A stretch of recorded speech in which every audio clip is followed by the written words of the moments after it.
Namamu selalu di dalam doaku, berkuasa atasku. Tuhan, ku bawa rinduku, ku nyatakan Engkau Tuhan di hidupku. Bagi nama Tuhan kemuliaan, kejayaan. Namamu berkuasa, diam dalam hadirat-Mu. Engkau tetap Tuhan, ku tinggikan di atas segalanya. Tempat ini dipenuhi nama Tuhan.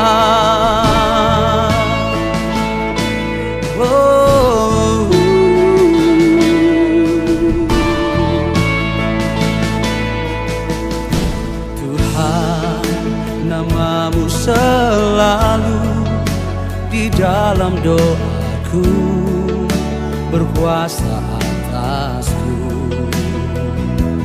Tuhan, ku bawa rinduku, ku nyatakan Engkau Tuhan di hidupku.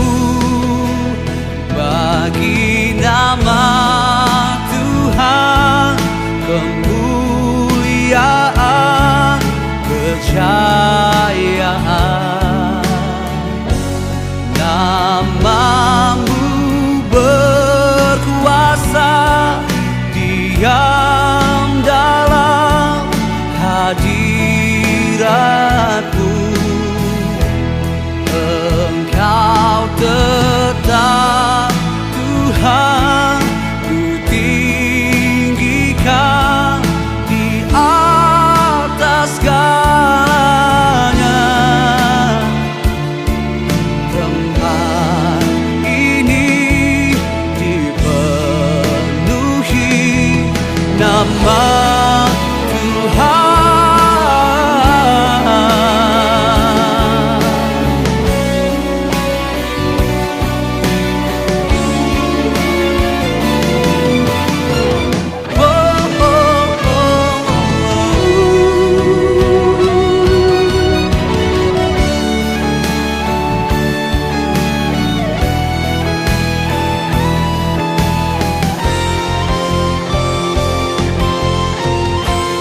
Bagi nama Tuhan kemuliaan, kejayaan.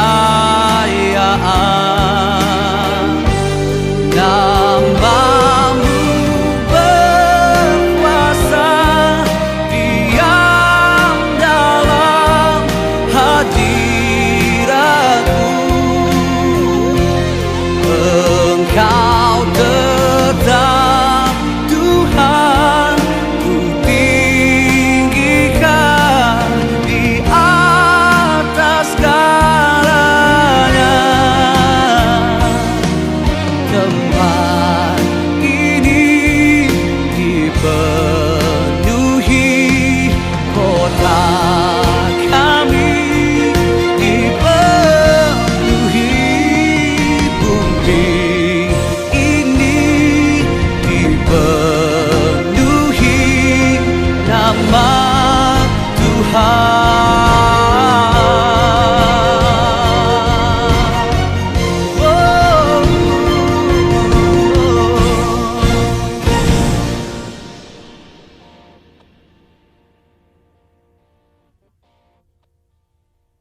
Terima kasih buat pengampunan. Terima kasih buat anugerah. Terima kasih buat keselamatan yang sudah Kau berikan buat kami. Terima kasih buat mujizat. Terima kasih buat setiap yang terbaik dari-Mu buat kami, Tuhan. Bahkan apa yang tidak pernah kami pikirkan, doakan, rindukan, Tuhan sudah sediakan buat kami. Kami mau bersyukur kepadamu, kami mau bersuka cita di dalam-Mu. Berfirman buat kami, telinga kami mendengar, hati kami terbuka, mata kami melihat, dan kami mau lewat firman-Mu, kami sehat roh, jiwa, dan tubuh kami. Dalam nama Yesus yang mau sambut firman Tuhan, katakan bersama, amin. Silakan duduk buat yang di dalam gedung, yang ada di rumah, dan yang ada dalam gedung, shalom semuanya. Damai sejahtera Tuhan turun atas kita semuanya, dan kita percaya bahwa kita harus menjalani hidup kita. Hari ini kita jalani, kita tinggalkan masa lalu, dan kita song-song hari depan. Itulah sebabnya let's move on. Kita mau sama-sama, ayo lanjutkan. Kita punya kehidupan berjalan terus. Kita enggak move back, kita tidak berbalik ke belakang, tetapi move on. Kita berjalan ke depan. Dan mari sama-sama belajar bahwa ketika kita move on, ada hal-hal yang kita harus ketahui bahwa setiap orang itu punya masalah masing-masing. Setiap orang punya pengalaman buruk di masa lalu. Saya tidak tahu pengalaman masa lalu saudara. Saya tidak tahu pengalaman buruk seperti apa yang saudara punya di masa lalu. Dan sebenarnya saya tidak pernah tertarik dengan masa lalu saudara. Saya tidak pernah tertarik karena saya lebih tertarik dengan masa depan saudara. Karena saya rindu kita masuk dalam sebuah kerajaan yang tidak tergoncangkan, kerajaan kekal, kerajaan surga itu, di mana kita pernah berada dan diutus ke bumi dan kita akan kembali ke sana. Saya rindu kita semua sama-sama menyambut Yesus dalam perjamuan kawin anak domba. Dia mempelai pria, kita mempelai wanita. Yang setuju katakan amin. Ini kerinduan saya. Dan bagian saya adalah memperkenalkan, bagian saya membawa saudara semakin mengenal Tuhan dengan benar, dengan baik. Karena ada banyak orang berpikir Tuhan itu adalah penyembuh. Itu benar. Tuhan adalah Tuhan yang memberkati. Itu benar. Tapi bukan hanya menyembuhkan dan memberkati. Dia adalah Tuhan yang menyelamatkan kita. Roh, jiwa, dan tubuh kita. Dan dia dalam Yohanes 14 dia menyiapkan tempat yang terbaik buat kita waktu kita kembali kelak. Dan mari kita melihat bahwa pengalaman buruk di masa lalu jangan sampai terbawa sampai hari ini sehingga kita punya masalah yang harusnya selesai, tapi karena bertubi-tubi terus, to be continued, terus berkesinambungan menjadi masalah yang besar. Kita punya masalah besar dikecilkan, kita punya masalah kecil dibereskan, diselesaikan. Dan kekasih Tuhan dibutuhkan kemauan yang kuat, komitmen yang luar biasa untuk keluar dari pengalaman masa lalu yang buruk. Ada banyak orang hari ini hidup di hari ini, namun dia masih terngiang-ngiang dengan masa lalu yang buruk. Saya punya pengalaman masa lalu yang buruk. Saya bisa mengerti bagaimana ada orang tiba-tiba papanya meninggal. Papa saya meninggal ketika saya usia 17 tahun, papa kandung saya. Dan mama saya syok, berat badannya turun drastis. Tiap hari kami berempat makan bersama. Dan sejak saat itu, mama saya siapkan 4 piring yang sama, tapi 1 orang tidak hadir. Dan tiap hari mama saya pergi ke kuburan. Belum bisa move on, berat badannya turun. Tapi lewat peristiwa meninggalnya papa kandung saya, mama saya menerima Yesus sebagai Tuhan dan Juru Selamat. Dia dikunjungi orang, akhirnya pergi ke gereja sampai saya sewot. Pagi pergi, siang pergi, malam pergi. Itulah cinta mula-mula. Pernah ke gereja sebelumnya, tapi ini ketika pergi ke gereja lagi berubah drastis. dari saya mencela mama saya, mulai saya akhirnya terpanggil juga. Dan waktu saya ditinggalkan oleh papa kandung, saya mulai bekerja. Pagi sampai siang saya sekolah, siang sampai sore saya bekerja, kemudian malam saya belajar. Demikian terus dari kelas 2, kelas 3. Dan saya gak pernah berpikir bisa kuliah. Saudara, satu hal yang saya tahu, kalau Tuhan bisa pulihkan saya, Tuhan bisa bereskan saya, Tuhan bisa putar balik keadaan saya, Tuhan bisa adakan yang tidak mungkin menurut pikiran saya, akhirnya jadi mungkin. Dulu saya pikir saya nggak mungkin bisa pergi ke luar negeri. Buat saya itu mimpi besar. Wow, mana mungkin. Ada orang janjikan saya, kamu akan saya sekolahkan di luar nanti. Ya, tapi nggak pernah tercapai. Tapi akhirnya saya bisa pergi dan orang itu bertanya kepada saya, kenapa? Kok kamu bisa pergi? Kamu nggak mungkin bisa pergi. Saudara yang dikasih Tuhan, apa yang tidak mungkin buat manusia, bisa dibuat mungkin oleh Tuhan. Karena Tuhan kita besar, Tuhan kita dahsyat, Tuhan kita luar biasa. Pengalaman masa lalu bukanlah akhir kehidupan kita. Pandemi COVID-19, tetap pandemi COVID-19, itu menjadi pengalaman yang buruk bagi sebagian orang, tapi bisa menjadi pengalaman indah buat orang yang lain. Jadi, ayo kita move on. Kita move on dan ada satu hal yang kita mau belajar dari Mazmur 34 ayat yang ke-10. Tuhan itu dekat kepada orang-orang yang patah hati. Dan ia menyelamatkan orang yang remuk jiwanya. Remuk di sini bukan hanya hancur. Ibu-ibu tahu. Ibu-ibu pakai bedak, para wanita pakai bedak. Masih pakai bedak ya? Zaman now. Pakai masker, masa perlu pakai bedak? Waktu pakai bedak, apakah bedaknya itu, bubuknya itu besar-besar atau bubuknya halus? Halo? Halus ya? Yang namanya remuk itu seperti bedak itu. Hancur sampai lembut. Saudara yang dikasih Tuhan, Tuhan itu dekat kepada orang yang patah hati. Dan Ia menyembuhkan orang-orang yang remuk jiwanya. Saudara, remuk jiwamu, hancur jiwamu, porak-poranda, diintimidasi oleh iblis, dihancurkan oleh iblis, dan iblis akan selalu mengingatkan kita akan masa lalu kita. Dan kalau iblis selalu mengingatkan masa lalu kita, jangan pernah gubris, karena Tuhan sudah bereskan masa lalu kita yang sudah menyerahkan masa lalu kita kepada Tuhan. Akui segala masa lalu kita yang buruk kepada Tuhan dan beres.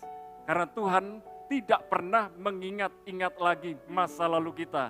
Dan Tuhan sudah menyiapkan masa depan kita yang terbaik buat kita. Dan kita melihat ayat yang lain. Mazmur 147 ayat yang ketiga.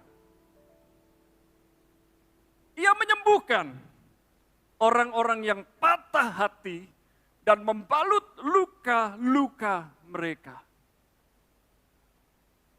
Mungkin kita pernah terluka dengan perkataan orang. Mungkin kita pernah terluka, sakit hati. Mungkin sampai hari ini saudara masih sakit hati.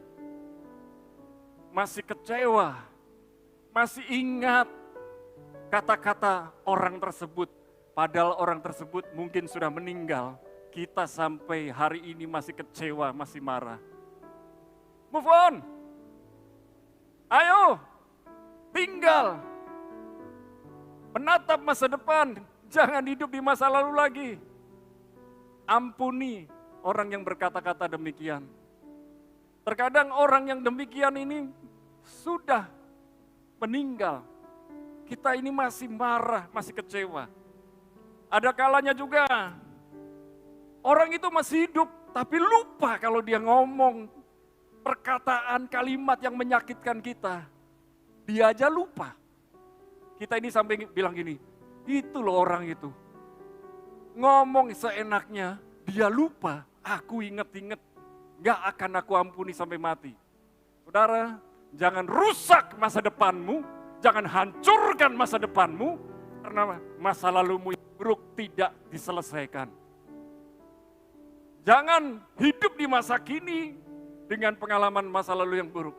No, katakan kepada sebelahmu, move on, move on. Amin, move on. Halo? Ya? Saya hanya bisa dorong saudara move on. Ada satu kali saya dan istri tiap malam ditelepon. Ini bertahun-tahun yang lalu. Ada orang belum bisa move on. Tiap malam nelpon. Dan tiap kali nelpon itu paling tidak 1 jam sampai 2 jam. Karena dia bisa nelponnya cuma malam. Dan dia nggak pusing pulsanya berapa habis. Tiap malam kami melayani sampai dia pulih. Kami hitung itu 3 bulan. Baru dia bisa move on. Saudara, ada orang baru bisa move on 3 bulan setelah dia curhat.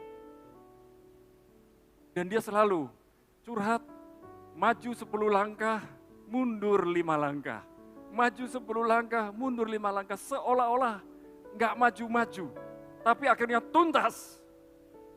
Hari ini saudara mau belajar, ayo kita bereskan, kita tuntaskan. Move on. Jangan hanya tinggal tetap memikirkan masa lalu, merenungkan masa lalu, tetapi kita mau berjalan. Saudara yang dikasih Tuhan, pengalaman dikecewakan memang menyakitkan. Ya, kalau saya bilang, gak apa-apa, itu biasa, bohong. Memang menyakitkan. Namun Tuhan sanggup menyembuhkan dan memulihkan Anda. Tuhan sanggup. Tuhan sanggup. Jangan pernah menolak kuasa Tuhan memulihkan saudara. Waktu kita datang kepada Tuhan, Dia bebat luka hati kita, Dia peluk kita, Dia belai kita. Firman-Nya menguatkan kita, Firman-Nya menyegarkan kita. Lagu sebelum kita mendengarkan firman Tuhan ini, tadi dikatakan, ku kan berdiri di tengah badai. Dalam segala keadaan, tetap percaya kepada Tuhan, tetap kuat di dalam Tuhan. Saudara yang dikasih Tuhan, Tuhan tidak pernah mengecewakanmu. Tuhan tidak pernah mengecewakanmu. Tuhan tidak pernah mengecewakanmu. Sekalipun gembalamu, sekalipun saya pernah mengecewakan saudara, Tuhan tidak pernah mengecewakanmu. Sekalipun pasangan hidupmu pernah mengecewakanmu, Tuhan tidak pernah mengecewakanmu.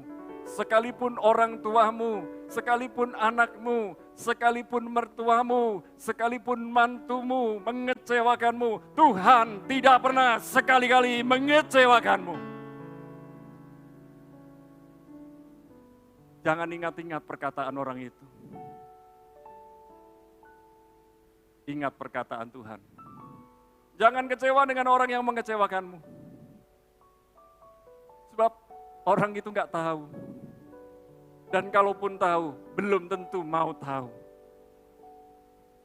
Mungkin Anda terlalu berharap kepada dia. Sehingga kecewa. Saudara, berharap kepada manusia itu mengecewakan. Berharap kepada Tuhan, Tuhan tidak pernah mengecewakan. Manusia bisa berjanji dan manusia bisa mengingkari. Tetapi kalau Tuhan berjanji, pasti dia tepati. Saudara, apa tujuan hidup Anda? Kalau kita pernah kecewa, kita sekarang mau belajar, ini solusinya. Apa tujuan hidup Anda? Filipi 3 ayat 13 sampai 14, mari baca bersama-sama dengan saya dengan keras. Filipi 3 ayat 13 sampai 14. Saudara-saudara, aku sendiri tidak menganggap bahwa aku telah menangkapnya Tetapi ini yang kulakukan, aku melupakan apa yang telah di belakangku dan mengarahkan diri kepada apa yang di hadapanku. Dan berlari-lari kepada tujuan untuk memperoleh hadiah, yaitu panggilan surgawi dari Allah dalam Kristus Yesus. Sekali lagi saya bacakan, saudara-saudara, aku sendiri tidak menganggap bahwa aku telah menangkapnya, tetapi ini yang kulakukan. Rasul Paulus berkata demikian. Artinya dia sudah punya semuanya. Rasul Paulus sudah punya semuanya, dia kaya. Dia terkenal. Dia berhikmat. Dia orang Yahudi. Terpandang. Dan dia sudah lakukan apa yang terbaik menurut dia. Tetapi ini, kata dia, aku melupakan apa yang telah di belakangku dan mengarahkan diri kepada apa yang ada di hadapanku. Dan berlari-lari kepada tujuan untuk memperoleh hadiah, yaitu panggilan surgawi dari Allah dalam Kristus Yesus. Rasul Paulus, waktu yang lalu namanya Saulus, ketika dia bertobat, namanya diubah menjadi Paulus. Dalam perjumpaan pribadi dengan Tuhan, sempat buta 3 hari. Dan ketika dia sungguh-sungguh berjumpa dengan Tuhan, dia mengalami perubahan yang drastis. Dia tahu apa yang dia punya, apa yang dia miliki, apa yang menjadi masa lalunya tidak berguna, tidak ada apa-apanya dibandingkan masa depan yang Tuhan berikan buat dia. Dan dia menyadari, aku harus lari. Aku harus sungguh-sungguh. Aku ini tertinggal. Rasul-rasul lainnya yang bersama-sama dengan Yesus sudah ada di depan, sudah berjalan di depan. Tetapi Rasul Paulus ini bukan berjalan, dia lari. Sehingga 2/3 dari perjanjian baru dia tulis. Tulisan-tulisannya sangat menyengat. Tulisan-tulisannya hari ini setiap hari kita baca. Tulisan-tulisannya mengubahkan kehidupan kita. Saudara dikasih Tuhan, perjumpaan pribadi dengan Tuhan mengubahkan segalanya. Rasul Paulus mengalami. Pertanyaan saya, apakah saudara hari ini ketika saudara mendengarkan firman Tuhan, saudara menyadari bahwa perjumpaanmu dengan Tuhan mengubahkan hidupmu?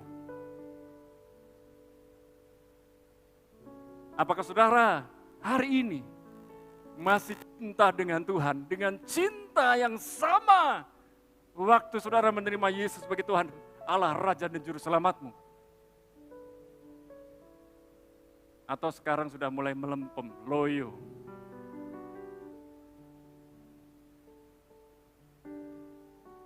Mari kita mau belajar. Karena ada banyak orang punya tujuan hidup, kekayaan.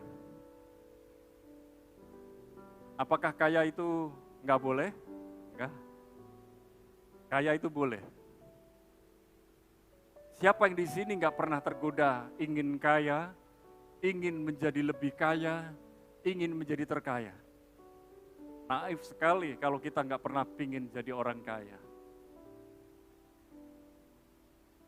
Mengapa ada orang ingin menjadi terkenal hidupnya? Karena ingin hidup dikenali orang, terkenal, dia melakukan hal-hal yang sensasional. Mungkin kalau hari-hari ini pengen terkenal, punya sosial media, lalu ngeprank orang, ngerjain orang, bully orang, lalu di video. Videonya bisa terkenal kemana-mana.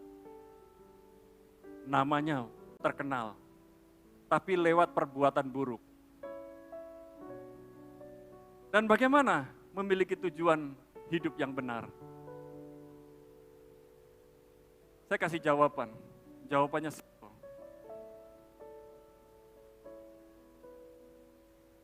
Emma Watson, dia ketika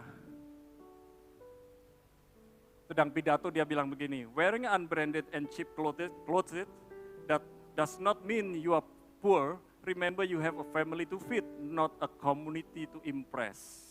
mengenakan pakaian murah dan tak bermerek bukan berarti Anda miskin.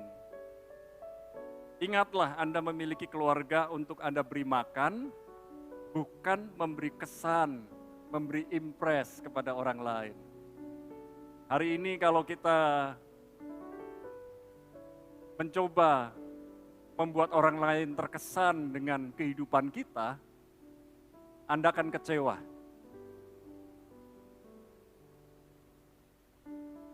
Karena orang tidak akan terkesan dengan kehidupan saudara. Kalau mereka suka dengan kita pakai pakaian apa aja, mereka suka. Tapi kalau mereka nggak suka dengan kita pakai pakaian yang bagus, yang mewah, dibilang royal, buang-buang uang. Tapi kalau pakai pakaian yang seadanya dibilang nggak sopan dan lain sebagainya. Mari kita belajar hidup dengan apa yang ada pada kita, bersyukur. Dan saya berikan jawaban ini. Kekayaan adalah berkat yang dipercayakan Tuhan untuk Anda kelola. Tentu saja, keluarga satu dengan keluarga yang lain diberi kepercayaan yang berbeda-beda. Jangan pernah merasa mampu, tapi mampulah merasa. Karena orang yang merasa mampu itu demikian. Orang itu kok diberkati lebih ya. Aku itu loh harusnya yang seperti dia. Harusnya aku yang lebih daripada dia. Aku harusnya lebih dipercaya daripada dia. Itu namanya merasa mampu. Tapi mampulah merasa. Dengan contoh. Dengan apa yang diberikan kepada kita, ayo kita kelola. Setiap kita diberi berkat yang sama. 24 jam sehari. Setuju? Ada orang yang tidurnya enggak terlalu banyak. Tapi ada orang yang tidurnya banyak sekali. Ada orang yang bekerja dengan cepat, tapi tepat, dan hasilnya berlipat-lipat. Tapi ada juga orang yang kerjanya lambat, mungkin menghasilkan satu barang itu 3 bulan, 6 bulan, 1 tahun, tapi harganya juga berlipat-lipat. Satu kali saya main ke tempat kakak rohani saya di Cikarang. Saya ditunjukin galeri batiknya. Ya mungkin beliau sedang nonton juga, mengikuti ibadah kita juga. Saya diperlihatkan galerinya dan dia bilang begini, saya ada pesan batik kepada penulis batik atau pelukis batik, karena batik tulis. Ini pesennya itu bisa, orang kalau pesen sama dia bisa bertahun-tahun jadinya. Ya khusus. Jadi ternyata yang namanya batik tulis dengan batik cap, dengan batik print itu berarti masuk di pabrik tekstil, massal, ya. Jadi semua orang punya yang sama. Tapi kalau yang namanya batik tulis itu istimewa. Satu kain, satu gambar, satu lukisan, dan gak ada duanya. Dan itu bisa prosesnya 3 bulan, 6 bulan, 1 tahun. Dan yang namanya batik tulis, beda dengan batik printing. Batik printing itu sempurna. Tapi namanya batik tulis, itu ada cacatnya menurut mata kita. Tapi menurut kolektor itu bagus. Berarti memang apa adanya, karena handmade, tulisan tangan, lukisan tangan. Saudara,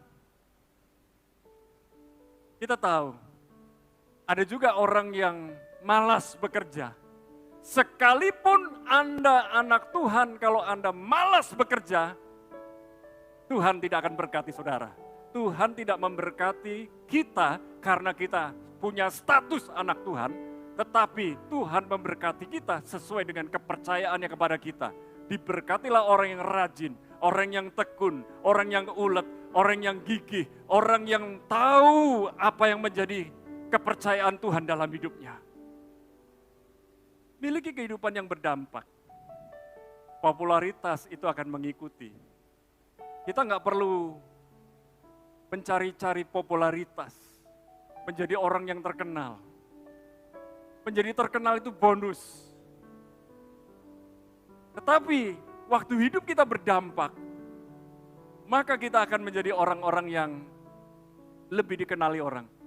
Satu kali saya lihat sebuah acara namanya Kick and the Heroes.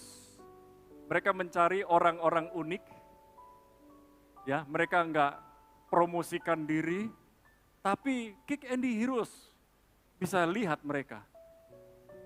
Akhirnya mereka ditarik, diwawancara, dan kehidupannya berdampak luar biasa. Saya bilang, wow, itu luar biasa. Luar biasa, saya nonton terkesan dan seringkali saya menangis. Apa yang ditampilkan oleh orang-orang itu luar biasa. Dedikasinya luar biasa, mengentaskan orang, menolong orang, banting tulang, peras keringat, bantu orang-orang lain, dan mereka sendiri keluar uang luar biasa, dan sepertinya mereka nggak dapat apa-apa. Tapi mereka bahagia. Bahkan ada orang yang sampai meninggalkan pekerjaannya demi apa yang menjadi mimpinya, visinya untuk menolong orang lain. Saudara yang dikasihi Tuhan, tujuan hidup yang jelas berasal dari Tuhan. Untuk tujuan kemuliaan Tuhan. Saya mau dorong hari ini kalau saudara belum punya tujuan hidup yang jelas, cari, tanya, minta kepada Tuhan. Termasuk yang sedang kuliah. Minta, kalau aku lulus kuliah aku mau jadi apa? Aku mau apa? Mau kuliah lagi atau mau kerja? Bagi kita yang sudah merasa umur 50 tahun ke atas, 60 tahun ke atas, apa ya tujuan hidup saya? Karena tujuan hidup saya dan Bapak Ibu semua, termasuk yang di rumah, berbeda-beda. Jadilah pengusaha yang berdampak, jadilah hamba Tuhan yang berdampak, jadilah mahasiswa-mahasiswi yang berdampak, jadilah pelajar-pelajar yang berdampak. Lakukan hal-hal yang kecil dengan jiwa yang besar, maka Tuhan akan berikan kepercayaan-kepercayaan yang lebih besar lagi. Akhir kata, jangan biarkan iblis mengikat Anda dengan masa lalu Anda. Never, never, never. Jangan pernah. Dan kita harus tahu kita nggak mungkin menghapus masa lalu kita. Tapi Tuhan beri kesempatan kita untuk move on dari masa lalu. Dan ingat, setiap masa lalu kita, setiap pengalaman buruk kita, setiap perbuatan buruk kita yang sudah kita akui di hadapan Tuhan, Tuhan ampuni, Tuhan lupakan. Tapi kita nggak bisa menghapus semuanya begitu aja. Lalu kita bilang, aku nggak ingat lagi. Enggak, kita masih ingat, tapi Tuhan nggak ingat-ingat lagi. Ingat baik-baik, Tuhan tidak ingat-ingat. Dan jangan mengingat-ingat kalau Tuhan sudah mengampuni dan melupakannya. Mari kita belajar bersyukur, bersukacita senantiasa dengan apa yang Tuhan berikan buat kita. Saudara, buka kedua belah tanganmu sambil bangkit berdiri. Saya percaya tahun ini terjadi pembalikan keadaan buat kita semua. Lihat ke depan, song-song hari depan. Buka kedua belah tanganmu, ikuti doa saya. Bapa, dalam nama Yesus, saya menyadari saya punya masa lalu. Saya punya pengalaman buruk. Saya mau meninggalkannya. Karena saya sudah mengakuinya di hadapan Tuhan. Hai iblis, kau tidak berhak mengganggu masa depanku. Ya Tuhan, aku mau menyongsong masa depan. Kuatkan aku, mampukan aku. Dalam nama Yesus, turunkan tangan saudara, saya berdoa.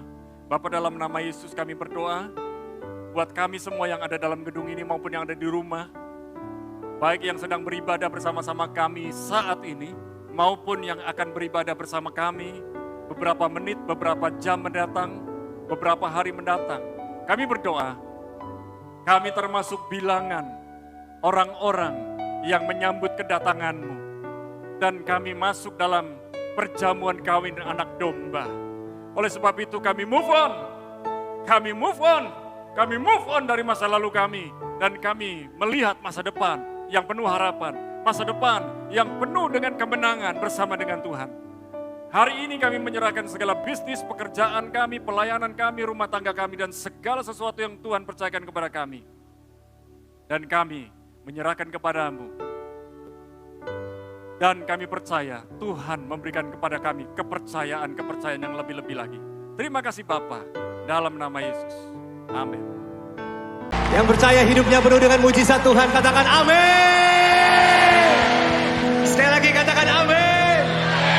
Saya percaya saudara, waktu Tuhan memurnikan hati kita semua, hidup kita bukan hanya penuh dengan mujizat, tapi siapkan hati saudara untuk terima ledakan-ledakan kuasa Tuhan. Amin. So ini lagu terakhir, saya gak mau saudara berdiam diri. Saya mau saudara melompat, saya mau saudara menari. Bebaskan tubuh saudara, bebaskan roh saudara. Kita mau all out buat Tuhan kita, amin. Yang siap terima ledakan Tuhan, katakan amin.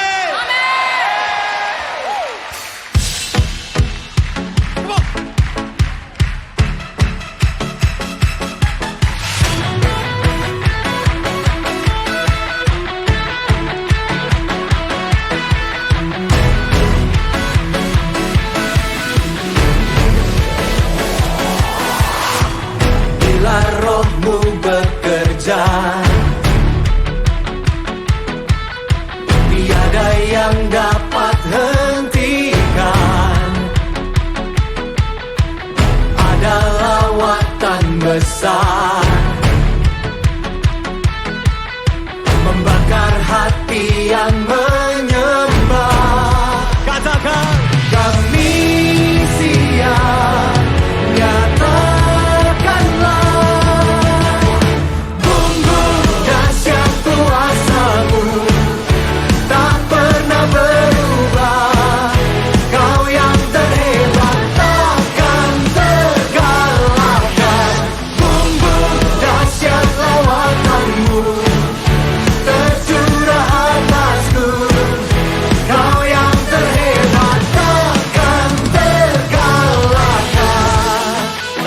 yang paling meriah bagi Tuhan kita. Roh-Mu bekerja di dalam kami. Bila Roh-Mu bekerja,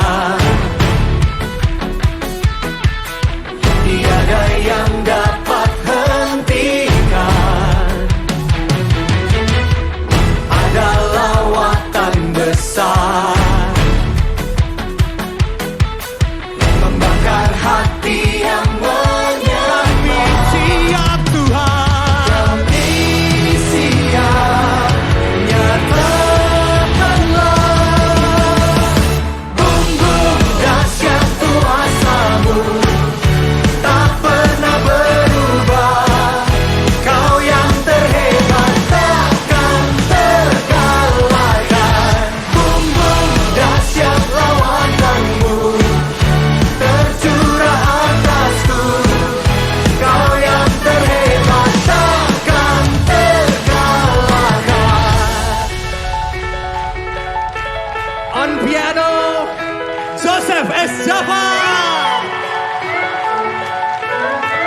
and give it up for all NDC worship musicians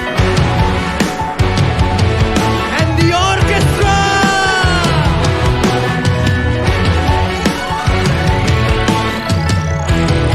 Come on. Kami siap, nyatakanlah. Kami siap, nyatakanlah.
sorak-sorai yang paling meriah bagi Tuhan.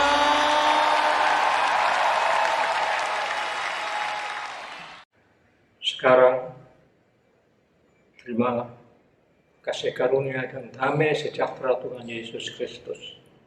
Dan kasih Allah Bapa kita, serta persekutuan Roh Kudus menyertai setiap kita, sekarang, seterusnya, dan selamanya. Amin.